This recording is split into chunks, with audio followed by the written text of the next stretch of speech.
This is the Orioles POSTCAST, your instant game reaction for the Baltimore Orioles. Part of the Locked On Podcast Network, your team every day.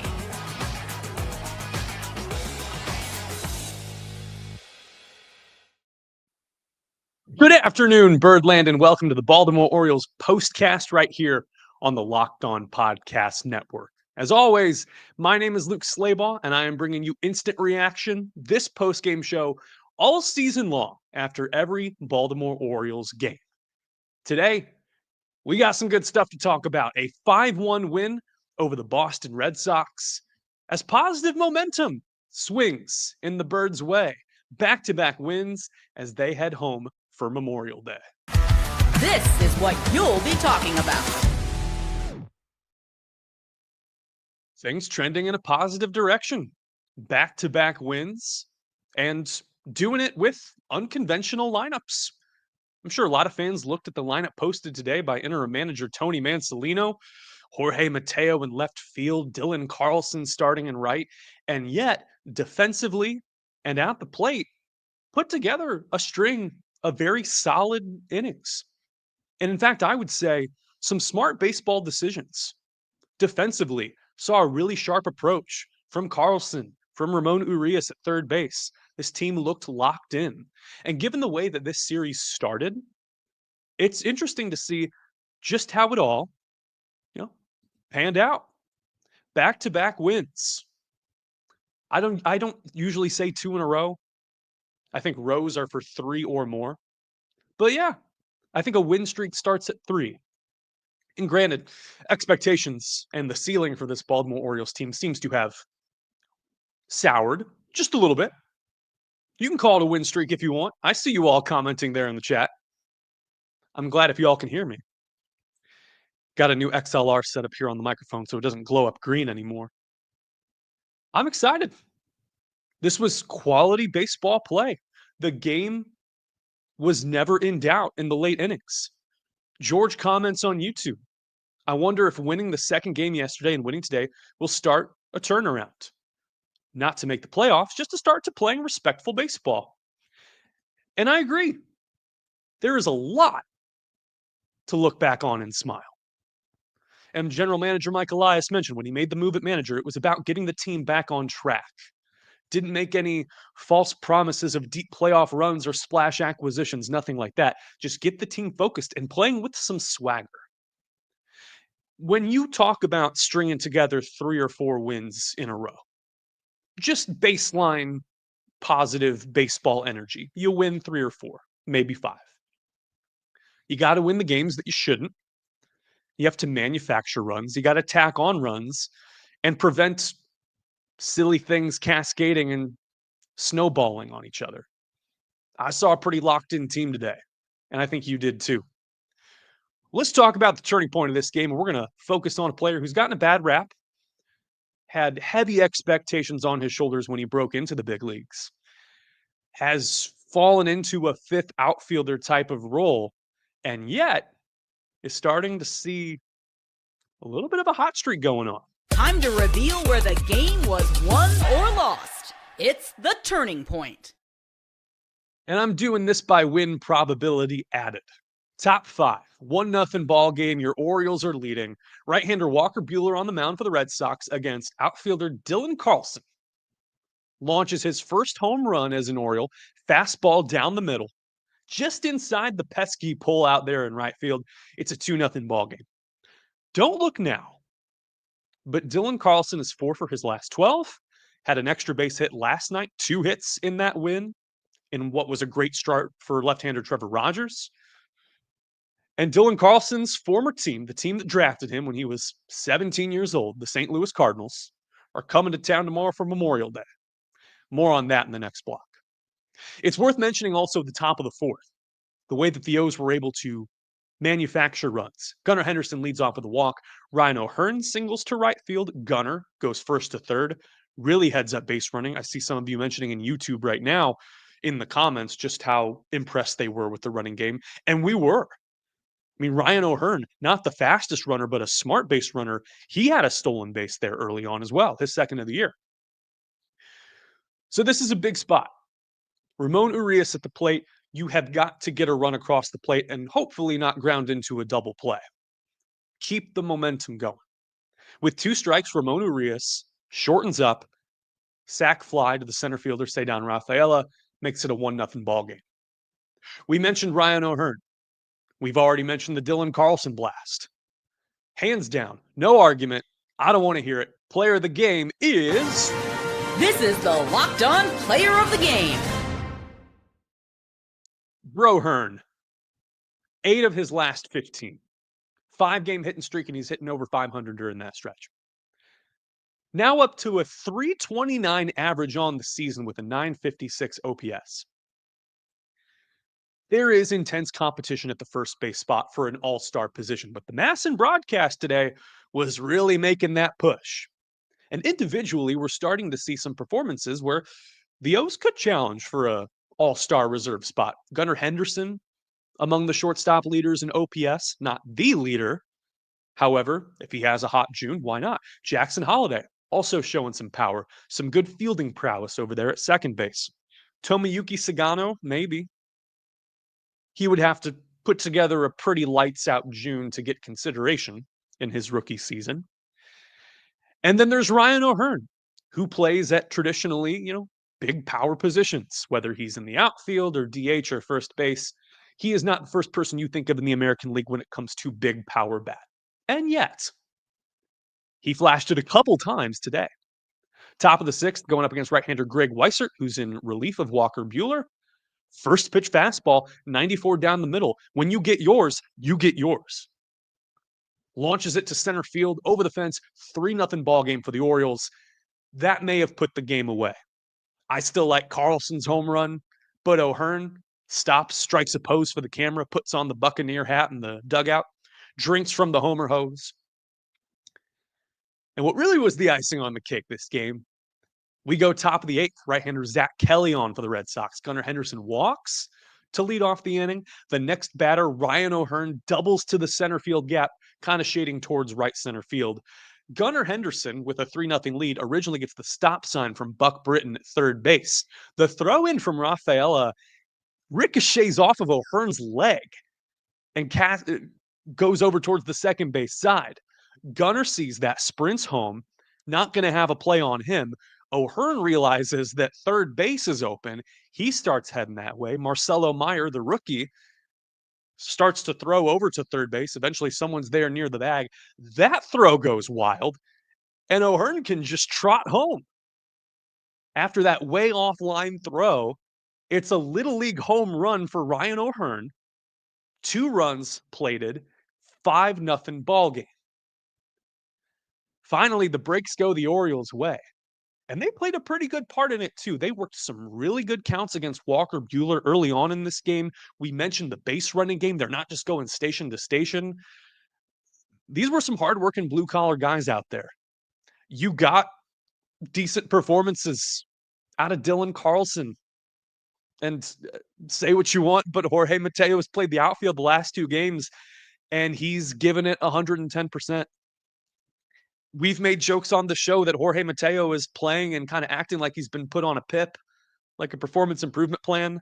When Heston Kjerstad was John at the Yankees infielder, Pablo Reyes, I think it was, and Jorge's the first one out of the dugout, you're like, this guy's fighting for his job. And he is. But I'll be darned if that wasn't a really good performance out of the Orioles today. We mentioned all the stuff at the plate coming up. We're going to look at Dean Kremer's performance. The bullpen stringing together some pretty good outings. Andrew Kittredge on for the save. Excuse me, not the save. In for the final out. Almost on for the save as they let a run go across there in the 9th. A couple of roster moves to go over. And then show's going to look a little bit different tomorrow. Memorial Day is upon us.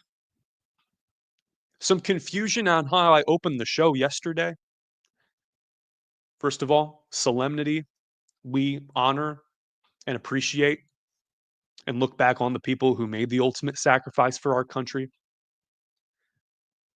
And then, as an afterthought to that, the people in the future who will do the exact same thing. These are heroes. These are leaders. These are the best crop of human beings that we have. And of course, in the DMV and particularly in Maryland, you see that on a day-to-day basis with what's going on in Annapolis and the institution that they have there. Some of the best human beings that you and I will come across in our lives. So for the people who came before us, who made this country what it is and formed it into one of the greatest countries in the world, some might say the greatest, and understanding that there's always work to be done in this country and that there are people who have the leadership skills, the requisite character to make this country what it is. So we honor you. We love you, the people who are still with us today, while looking back as well on the people who have gone before us. All right, stick with us. I just wanted to make that super, super clear, just so that there wasn't any confusion on how I opened the show yesterday, because there are people with us today who can watch this podcast and listen to us and make sure that we're all on the same page here. I know what Memorial Day is. Trust me, it usually falls on my birthday. Not this year, though. Thank you for tuning in. It's a 5-1 win for the Baltimore Orioles over the Boston Red Sox. They have won back-to-back games. The Cardinals come into town for Memorial Day. Super excited. But first, giving a huge shout out to this sponsor. Had to make sure that I had it there. It's FanDuel. What about last night? The T-Wolves just sticking it to SGA and my Thunder. Granted, it's still going to be a Thunder Pacers finals. Put good money on that, and you can do that with FanDuel. You can stay in the game like never before tip-off and live. Player props, performance trends, same-game parlays, all at your fingertips. Fans have way more ways than ever to play smart and win big. Obviously, I'm looking ahead to this Eastern Conference Finals. I've seen some great things out of Pascal Siakam. He's doing his career best. He might be a good one to bet on if you're into that sort of thing. If you're new to FanDuel, it's the perfect time to get involved. Head to FanDuel.com, place your first $5 bet. If it wins, you get $200 in bonus bets. Heck yeah. Make every moment more with FanDuel, official sports betting partner of the NBA.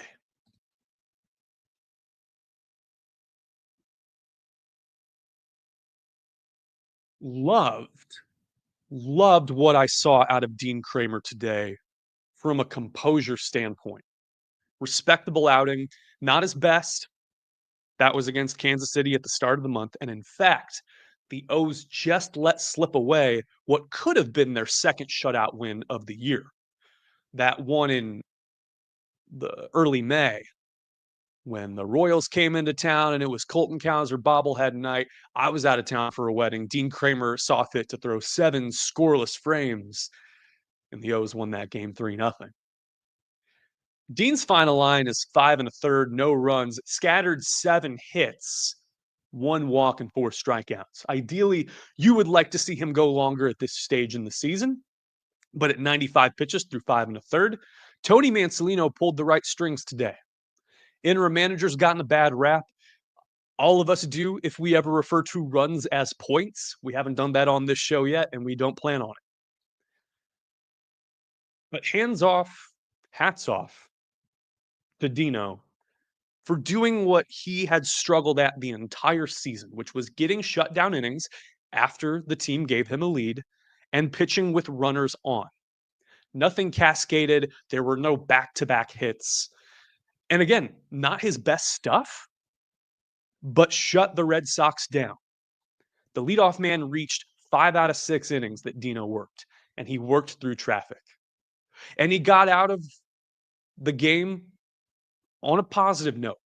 Bottom 6, gives up a leadoff single, then strikes out Christian Campbell, fastball looking outside.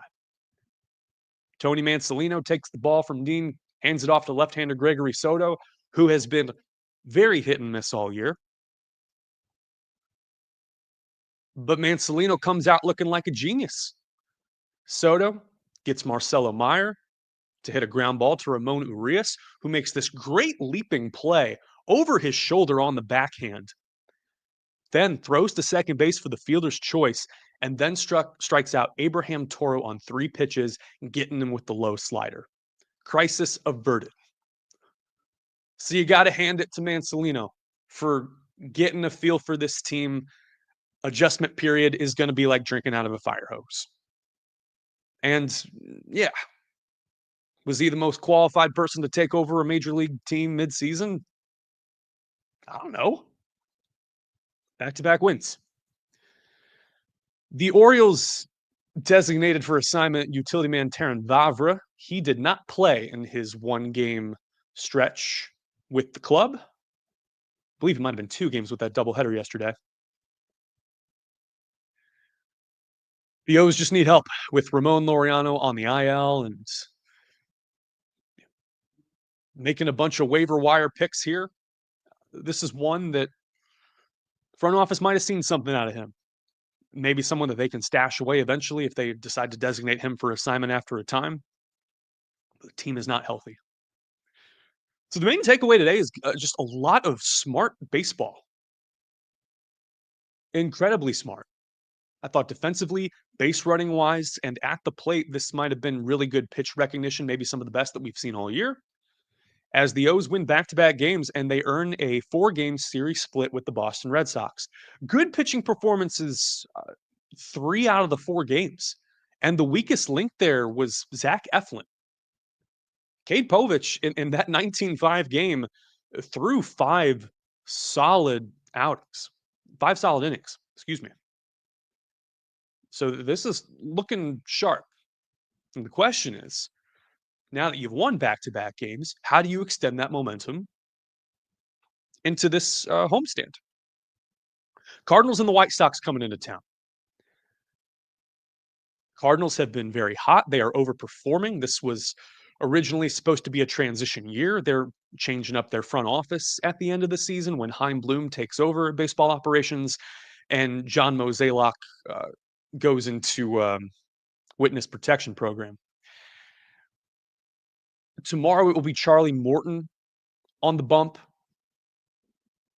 And I believe the starter for the Cardinals, Eric Fetty, former Washington National, a trade deadline acquisition a season ago for the Cardinals. It might have been a little bit before the end of July. This is Charlie Morton's next go-round on the rotation. He was bumped into a long reliever type of role and improved his mechanics. The aggregate on the season still looks pretty rough, 0-7 with a 7.68 ERA, but it has all trended upwards the last couple of weeks. Then the next game on Tuesday, it's going to be Tomoyuki Sagano on the bump against right-hander Andre Palante for the Cardinals, who can also be kind of hit and miss. Sometimes he looks like a 2, sometimes he looks like a fringe 5. And then the finale, it will be Cade Povich, left-hander, coming off again 5 solid innings against the Red Sox, going up against right-hander Miles Michaelis, who appears to have found the fountain of youth this month after a very shoddy start to his 2025. An update on tomorrow's podcast. I will be at the game in the crowd, section 62, meeting up with some of my old Annapolis friends, and we will be there. If you see me, come say hi. I tend to keep a low profile. How the show looks, it could be one of many different things. Could either go live immediately after the game as I'm walking out, or it could be on the trip back. So we will see how that looks. But I got everything that I need and super excited. This is my first time at the yard since 2023. And I guess after back-to-back wins, you could say that, hey, maybe David Rubenstein does need my money, and maybe he needs yours too. So yeah, I appreciate you all tuning in here on this Sunday. Coming up on 4:35 right now. Final score today, Baltimore Orioles 5, the Boston Red Sox 1. Want to wish you all a very safe and happy Memorial Day. If you're tuning in here on the replay on YouTube, give a comment. Let me know what you're thinking of the series and the team so far, where you're watching from. Any suggestions for the show, anything that I might have missed. And again, if you're listening on the Locked On Podcast Networks, we're free on all the major podcast streamers. So thumbs up, leave a review, 5 stars if you like. We'll look forward to seeing what this team can cook up here. Just get back on track, win some games. So thank you for watching and listening here. This is always live on YouTube. Good night. Stay safe. And I'll see you right back here tomorrow night.